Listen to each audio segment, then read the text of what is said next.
ఇప్పుడు ప్రీతికి న్యాయం జరగాలని మీరు సపోర్ట్ చేయడం కోసం ప్రీతి కోసం వచ్చారు బయట. నేనే కదా మన అందరం కూడా రాకపోతే ఇలా ప్రీతి లాంటి వాళ్ళు రారు.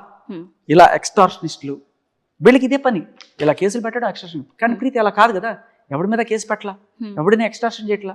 ఆ అమ్మాయి నిజంగా ఈ పందాలో ఉంటే ఆ అమ్మాయి మోడస్ ఆఫ్ ఆపరేషన్ వేరేగా ఉండేది. ఆ అమ్మాయి తనకు బ్లాక్మెయిల్ చేస్తోంది ఈ అమ్మాయి అని చెప్పి పెట్టింది. దాంట్లో అమ్మాయి డబ్బులు వచ్చేది లేదు, ఆ అమ్మాయికి ఏదైనా 5 కోట్ల విల్లా వచ్చేది లేదు, ఏమీ లేదు కదా. ఆ అమ్మాయి తన ఇంట్లో తన ఫేమ్ డీఫేమ్ అవుతుంది, తన ఫ్యామిలీ దీంట్లో అవుతుందని తెలిసి కూడా తెగించి వచ్చింది వాళ్ళు. అమ్మాయికి వచ్చే లాభం ఏమీ లేదు. తనలాంటి కొంతమంది ఇట్లాంటి డ్రగ్స్ పిశాచాల బారిన పడకుండా ఉండాలని వచ్చింది. ఆ అమ్మాయిని డీఫేమ్ చేసి మీరు సాధించేది ఏమీ లేదండి.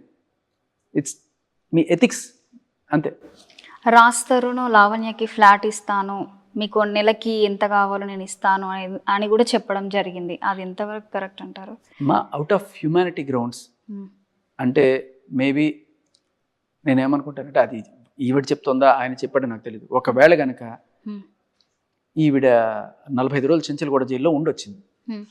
మరి వచ్చిన తర్వాత అంతా ఎవరిస్తారు? ఒక డ్రగ్ పెడలర్ అనే ముద్ర పడిన తర్వాత ఒక అమ్మాయికి ఎవరు ఉద్యోగం ఇస్తారు, ఎలా చేస్తారు అండ్ అది అక్కడితో ఆగిపోతుంది. రేపు ట్రైల్ ఉంటుంది, ఆ ట్రైల్లో ప్రూవ్ అయితే నువ్వు 10 ఏళ్ళు జైలు శిక్ష దాకా పోతావు. సో అయినా కూడా ఆయన ఎంత మంచి మెతక అంటే ఆవిడ ఇంట్లోకి రానివ్వకుండా జైలా ఆయనే ఇల్లు వదిలేసి వెళ్ళిపోయాడు. నీ సావు నువ్వు సావు, నేను అక్కడ ఉంటే రేపు నన్ను కూడా నీ ఘాటికి కట్టేస్తారు, నీ డ్రగ్స్ బ్యాచ్ ఘాటికి కట్టేస్తారు. తను వెళ్ళిపోయాడు. ఇప్పుడు ఆ ఫ్లాట్ ఇచ్చేసారా? ఇప్పుడు ఆవిడే కదా ఉండేది, ఇచ్చేయడం కాదు నేను అనేది చెప్తున్నా. నిజంగా మేబీ ఇచ్చేవాడేమో, కానీ ఆవిడ అది అంటే దురాశ దుఃఖానికి చేయటంటారు చూడండి, బంగారు గుడ్డు పెట్టే బాతిని మొత్తం కోస్తే ఎంత వస్తుంది అన్నట్టుగా అది కూడా సరిపోకుండా ఈయన మీద కేసు పెట్టి రచ్చ చేసి ఇంత చేసిన తర్వాత ఎవడమ్మా ఇంత బజారుకి ఇచ్చి నువ్వు నన్ను ఇంత డీఫేమ్ చేసిన తర్వాత కూడా ఏ మొక్కం పెట్టుకుని అడుగుతాను? జరిగేది జరుగుతుంది ఖచ్చితంగా. She doesn't deserve Raj Tarun or the flat or anything. She deserves only Chanchalguda. ఇప్పుడు లవ్ విషయం కాస్త ఇప్పుడు డ్రగ్స్ విషయం వరకు వచ్చింది. ఫస్ట్ స్టార్టింగ్ లవ్ నాకు రాజ్ తరుణ్ కావాలి అనే విషయం నుంచి తన డ్రగ్స్ కేసు అయితే బయటకు వస్తుంది మనకి. అది రాకుండానే కదా ఆపుతుంది. ఇన్నాళ్ళు లేని సడన్ అక్కసు, సడన్ భయం మీరు గమనించండి. ఆ లైవ్లో నేను మాట్లాడుతున్నప్పుడు ప్లే చేసుకొని చూడండి. నేను అడుగుతున్నాను అందరిని కూడా, ఒక్కసారి ప్రీతి చిన్న పిల్లలకి డ్రగ్స్ ఇచ్చి అనగానే అప్పటిదాకా కామ్గా ఉన్న అమ్మాయి టక్ కొడుతోంది ఫోన్లో. మేబీ లాయర్ కొడుతుంది, సార్ ఏం చేయాలి ఇప్పుడు, ఏం చేయాలి, బయటకు వస్తే నా పరిస్థితి ఏంటి, అది ఇది కొడుతుంది. డైవర్ట్ అమ్మా డైవర్ట్, ఏదో ఒకటి చేయాలి, ఒక డ్రామా ఆడాలి అన్నట్టున్నాడు ఆయన.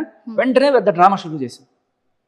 సో మీ దగ్గర కూడా అంటే కరెక్ట్ ప్రూఫ్స్ లేకుండా ఏ ఇంటర్వ్యూలో జరిగినా కూడా మధ్యలో వెళ్ళిపోతున్నారు అని కూడా వస్తుంది టాక్. అదే అమ్మా, నేను మీకు ప్రూఫ్ ఉంది కాబట్టే నేను మీ ముందుకు వచ్చాను.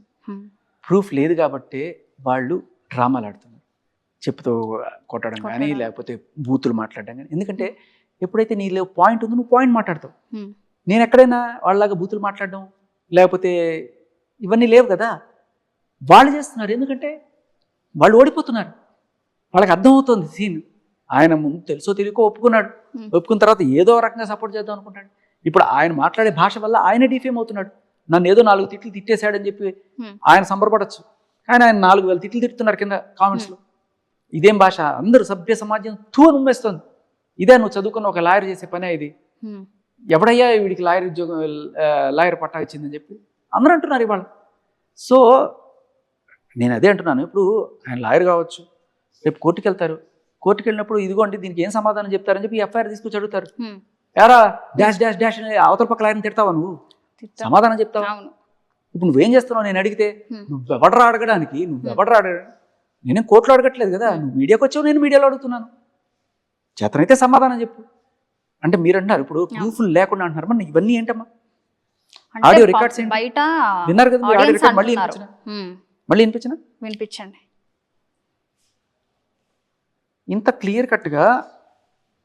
అండ్ ఇంకొకటి కూడా అమ్మా, వీళ్ళు మీడియాకి వచ్చి మనకి కొత్త సాక్ష్యాలు ఇస్తున్నారు వాళ్ళే. మీకు చెప్తా ఎలాగో.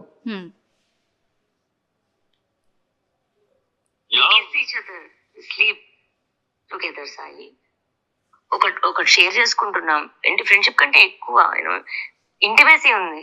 అర్థమైందా నీకు? Sleep together Sai.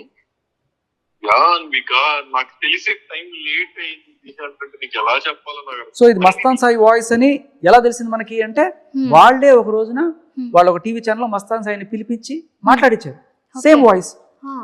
సో ఆ మరి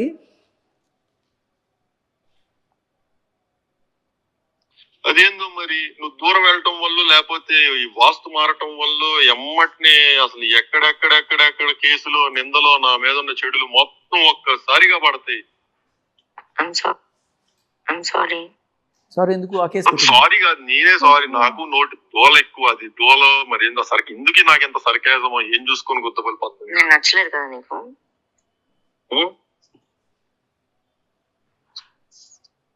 గుండె మీద చేసుకొని చెప్పు.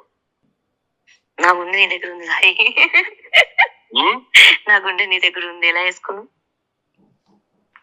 నాది నీ దగ్గర ఉంది, నువ్వు వేసుకొని చెప్పు దాని మీద నువ్వు ఎలాంటి వాడివి. సో ఇంత క్లియర్ కట్ గా మాట్లాడిన తర్వాత ఫస్ట్ డే ఈవెన్ అడిగారు ఒక ఛానల్లో, ఏంటి ఇది అంటే మేము ఇట్లాగే మాట్లాడుకుంటాం, ఇది ఫ్లర్టింగ్ అంట. నాకు పక్కన యాంకర్ చెవులో ఇంత పెద్ద క్యాబేజీ, ఇటు పక్క క్యారెట్లు ఇవన్నీ కనబడ్డాయి. ఆయన అయినా కూడా ఆహా అరే అడగాలి కదా ఏ రకంగా ఇది ఏ దేశంలో అమ్మ ఫ్లర్టింగ్ అంటారు దీన్ని. కరెక్ట్ కట్ చేస్తే ఆ నెక్స్ట్ రోజు వచ్చి ఆ మాట మార్చేసి ఇది ఒకప్పుడు నేను రాజుతో మాట్లాడింది తర్వాత సాయితో మాట్లాడింది కలిపి ఎడిటింగ్ చేసి పెట్టారట. మరి ఆ విషయం ముందే చెప్పి ఉండొచ్చు కదా. ఆ విషయం ముందే చెప్పాలి కదా మీరు, ఎందుకు ముందే చెప్పలేదు కదా, ముందే చెప్పాలి కదా మీరు. సో అదే అంటున్నా నేను, రోజుకొక మాట మారిపోతూ ఉంటుంది. మొన్నటిదాకా 13 ఏళ్ళ రిలేషన్, నిన్న 2.5 ఏళ్ళ నుంచి మేము శారీరకంగా లేవు. ఎవరు మాట మారుస్తున్నారు, ఎవరు మాట మీద నిలబడుతున్నారు. నేను ప్రీతికి ఇచ్చిన మాట కోసం నిలబడుతున్నా ఇవాళ కూడా. ఇలా ఉండి కూడా నేను వచ్చాను ఎందుకంటే ప్రీతికి ధైర్యం తెప్పించడానికి. అమ్మ నువ్వు రావాలి, అందుకోసమే వచ్చాను నేను ఇవాళ. లేకపోతే హాయిగా నేను రెస్ట్ తీసుకునేవాడు ఒక వారం. లేదు, అమ్మాయిని డిఫెండ్ చేయడానికి ఎప్పుడైతే రికార్డ్స్ వచ్చాయో లేదమ్మా నేను రావాల్సిందే, నేను వచ్చి చెప్పాలి, అమ్మాయి కోసం నిలబడాలని చెప్పి వచ్చాను నేను ఇవాళ.